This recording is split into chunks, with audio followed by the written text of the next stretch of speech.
This paramotor is 3D printed.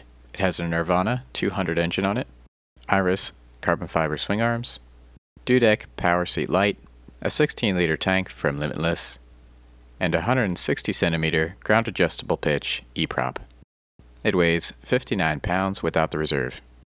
It's constructed of off-the-shelf carbon fiber tubes, wrapped tubes for the frame, and pull-treated tubes for the spars, polycarbonate carbon fiber 3D printed parts to join them all together using lots of epoxy, and to mount the motor and the fuel tank, I used a few 6mm thick 7075 aluminum plates ordered through Send-Cut Send.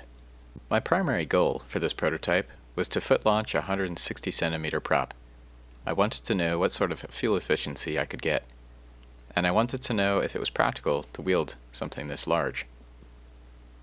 Every paramotor design has some trade-offs. You have to choose what you want to prioritize. My main constraint while building this thing was that I don't have a welder or a metal shop, but I do have a big 3D printer. I leaned into that heavily. For instance, since I'm printing every part individually anyway, all 12 of the hoop sections are unique.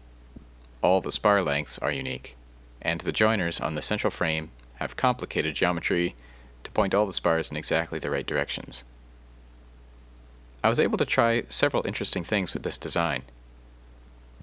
The hoop is supported by a lot of spar triangles, and a lot of small spars.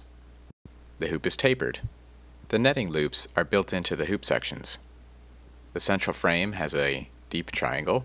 The central frame is also cambered positively. And of course, the hoop is 174 centimeters large to fit the 160 centimeter prop. Although this build was overall a success for what I set out to do, it also failed in many ways. I don't recommend trying to build your own with this exact design. Aside from little fit and finish changes, there remain bigger issues. The hoop is far too flexible. The gas tank hangs down too low and adds a lot of wind drag. The Nirvana engine is a pretty tricky constraint to work around with the exhaust being so low. I trust the polycarbonate parts to last for 10 hours, but I don't have faith in the longevity of the swing arm mounts in the long term. I don't yet know how fast the plastic will fatigue.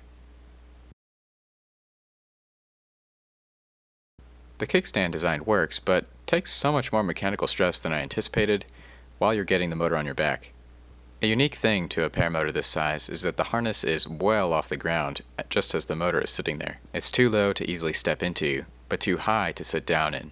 I found I could kneel on my knees and be at the right height, which worked pretty well, but I still broke the kickstand twice, even while being careful. The polycarbonate carbon fiber plastic has a rough texture, making forward launches very difficult. The lines get stuck, and a lot of force goes into bending the hoop. I later added trike hooks to attempt to mitigate the issue. The many-spar approach became much less appealing once I had to assemble and disassemble the motor a few times. Unless they can all be identical in length, I will make a very different choice in the next version. I also had some successes, though. The netting through the hoop worked like a charm. It looks very clean. Modifying the drive reduction of the Nirvana and swapping the main pulley for a Viterazzi part worked great. The 160 centimeter prop definitely adds a lot of efficiency. I pitched the props so that I can exactly reach max RPM in flight, which is 6,700 RPM for this engine.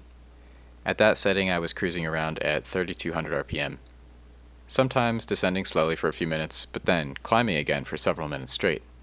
This is much lower RPM than my typical cruising, which is around 4,000. I have yet to get exact fuel numbers for this build, but to get meaningful numbers, I need to put a lot of time on the frame, and I just don't trust it enough for that. The decrease in cruising RPM was signal enough to warrant the effort, so this frame will be retired after just 40 minutes of flight. It's time to start working on version 2.